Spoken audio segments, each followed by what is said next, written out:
Ham, and just wanted to go over how to navigate the JetLab website, the Weebly account that they have. First off, they've done a tremendous job getting all of this organized. You can go through, they have the COVID-19 protocols that we will go through.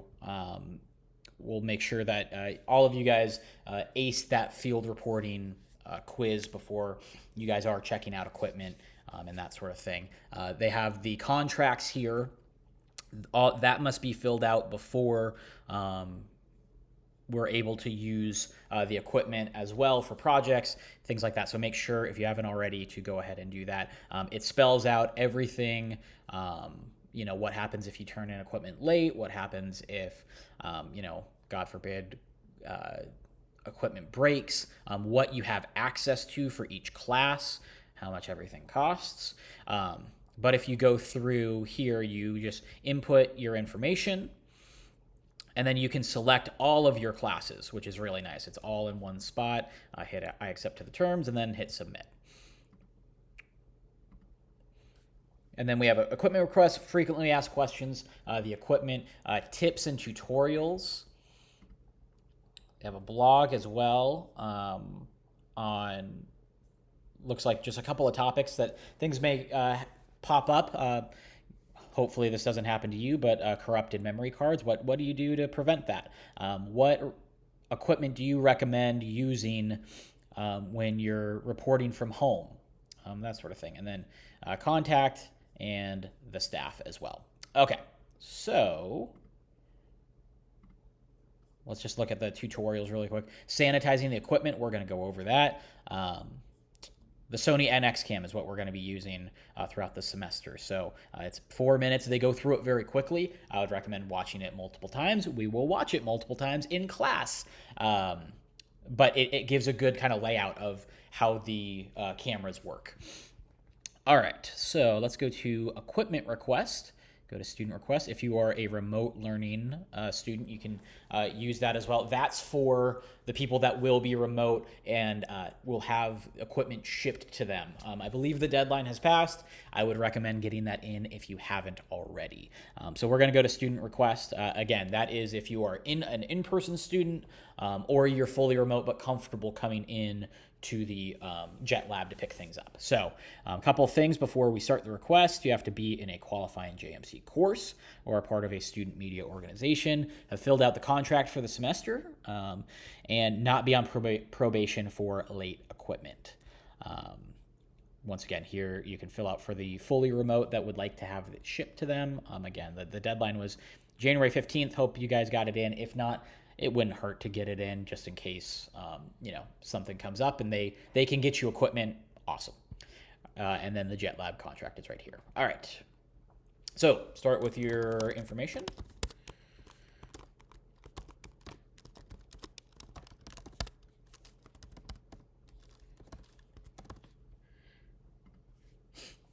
All right. So when would you like to pick up the equipment? You can have it for up to 7 days unless special permission is given by Greg Elder, who runs the equipment lab, runs the Jet Lab, along with many other things at Cronkite. So if you don't know him, if you get a chance, definitely introduce yourself. He is a very good dude and very helpful.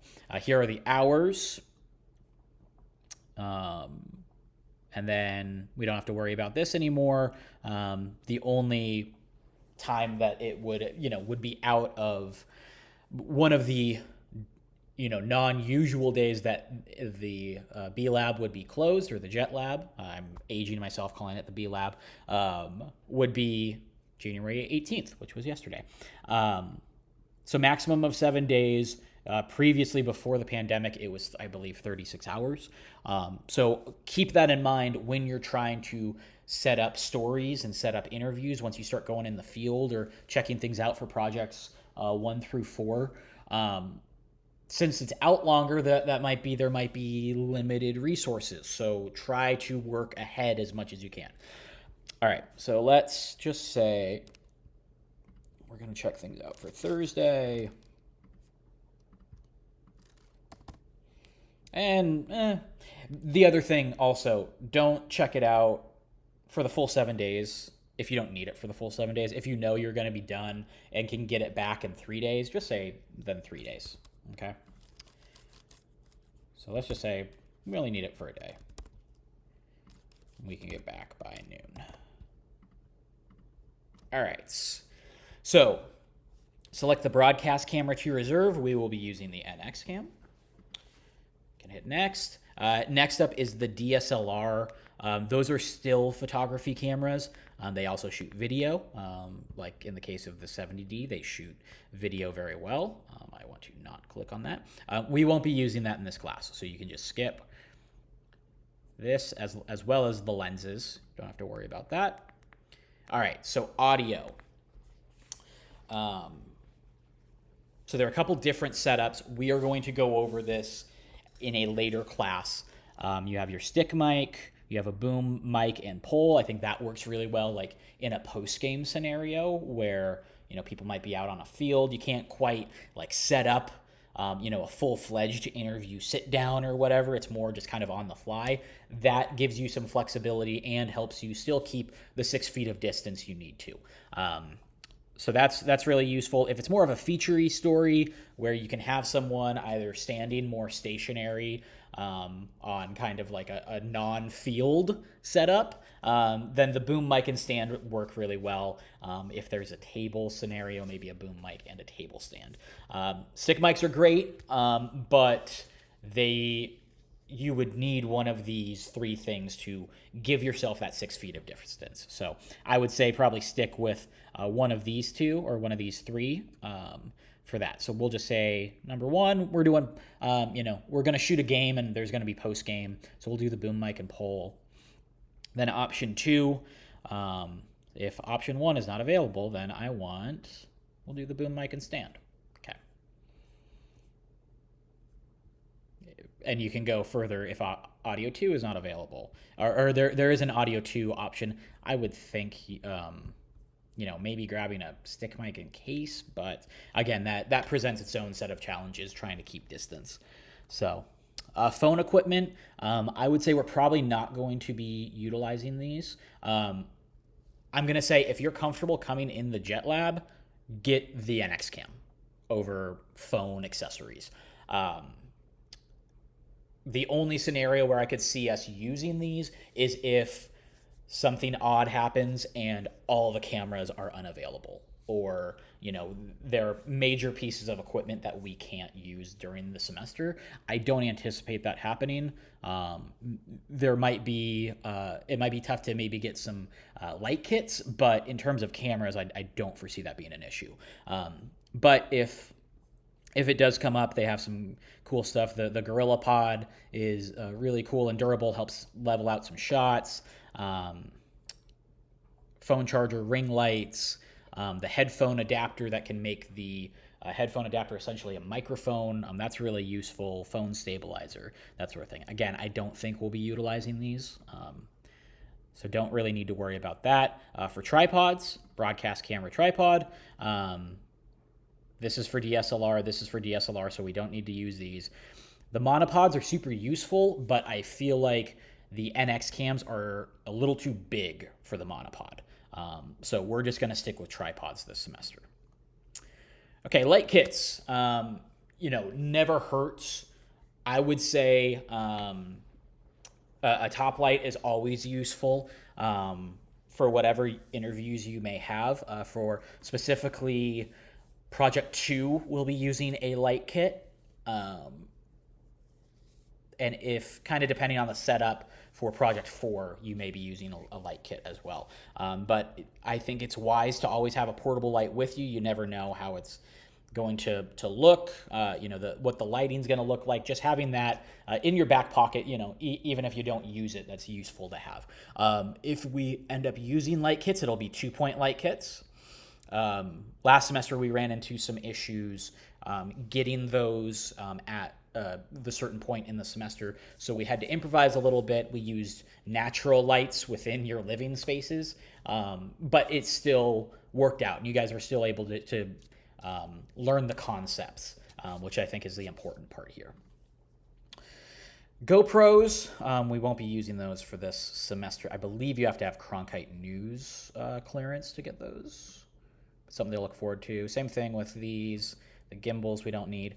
Now, what else could you need? You guys should have your own SD cards, but if you don't, then you can grab the 32 gig one. Again, I think it's just easier to have your own, and it's something you'll use well beyond this semester. So it's 20 to 30 bucks, not a huge investment, but you can use it for a long time. Mine, if you take good care of them and they aren't rattling around in the bottom of your backpack, they can live for quite a while. So there's that. For the XLR cords, I would always err on the side of having an XLR that is too long rather than too short. We'll get into that more, but whether you're using the boom mic, whether you're using the mic stand, it's going to take some space to create that. So the short may not work. If you can, attach a couple together, then that may work. But yeah, I would ask for a long or a medium. Again, if you can get multiple, it kind of depends on availability on if they can give you more than one. But always try to think, like when we were talking about shooting footage, you can shoot a little bit looser and then tighten it up in post. Kind of same deal with an XLR cable. You'd rather have a little too much slack to work with than not enough. And then anything else? Any special requests? If not, just say thank you for your help. Or you guys do a great job, because they do. And then you agree to these terms and hit submit. And that is that. You should receive an email for that pretty shortly after. You can follow up with a phone call if you don't hear anything in a couple of hours, that sort of thing. A couple other things for the Jet Lab. For those that don't know where it is, it's on the 6th floor. You get out of the elevators and make a right, and it's before the big double doors for the Cronkite News studio. It's just to your left there. Also, these are student workers. If a mistake happens, treat everyone with respect. Okay, there might be something that comes up. There may be a piece of equipment that is broken that they may not know about, but they do not need you coming at them and being very rude or disrespectful. I was a former broadcast lab student. So just make sure to treat them with respect. Also, when you take the equipment out of the lab, it is your responsibility. So it's your responsibility to check all of it before you use it. Make sure that the batteries are fully charged. Make sure that the viewfinder looks okay. Make sure that the tripod and the camera have the correct plates on them, that you can get the camera on the tripod. Sometimes students will think, oh, this tripod's broken, when really they just don't know how to quite use it. We'll go over a lot of those different scenarios on how to use those tripods, because some of them are a little, you have to kind of figure out the feel of them to get the camera on the tripod. So make sure you do all of that before you get going on your shoot or your interview.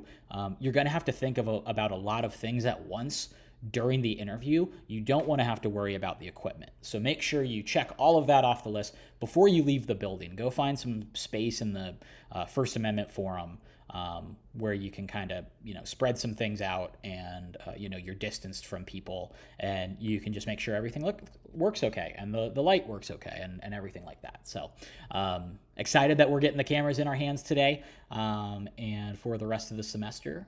And as always, shoot me an email if you have any questions.